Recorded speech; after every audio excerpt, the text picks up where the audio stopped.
Now, how do you do that? That becomes a question.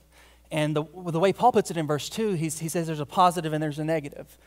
The positive is that you set your mind on the things that are above, but the negative is that you don't set your mind on the things that are on earth. So I think about it this way. If you think about setting your mind on a thing, think of it in terms of getting wrapped up in something. Because we still use this language today. We will say, wow, that girl's really wrapped up, in her, what are girls wrapped up in? Wedding day. So girls get wrapped up in their wedding day. She's really wrapped up in her wedding day. What do we mean by that? We mean it's like consumed her, right? It's all she thinks about. It's all she talks about. It's become her life, which incidentally in verse 4 is exactly how Paul puts it. He says, when Christ, who is your life, appears. So when you're setting your mind on the things that are above, you're making it your life. You're getting all wrapped up in it. Man, he's really wrapped up in that football team. It's become his life. It's his obsession. He's all wrapped up in his work. It's all he thinks about is his work. His work is his life.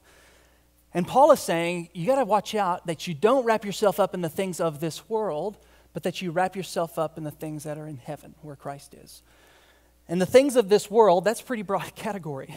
Notice he doesn't say don't get wrapped up in sin.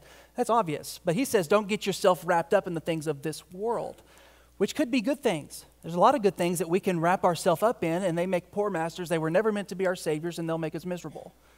The 4 things that Paul lists out is our marriage, our relationship with our kids, our workplace, and our friends, and just generally living in the world, the pleasures of the world.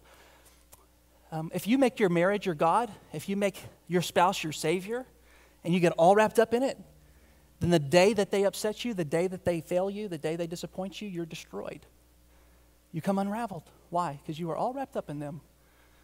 Or your kids, you make your kids your life. Are kids good? Depends who you ask, when you ask them. But mostly, yeah, kids are good. But if kids become your life, if you get all wrapped up in them, and if you live your life vicariously through them, and then they don't knock the home run and they don't make the playoffs, and you're secretly mad at them for it because you were living vicariously through them, then you destroy them and you destroy yourself because they were never meant to be saviors. They were never meant to be gods. You were never meant to wrap your life up in them. That's what Paul's warning us against. Be careful. They're things of this world, secondary things. They were never meant to be ultimate things.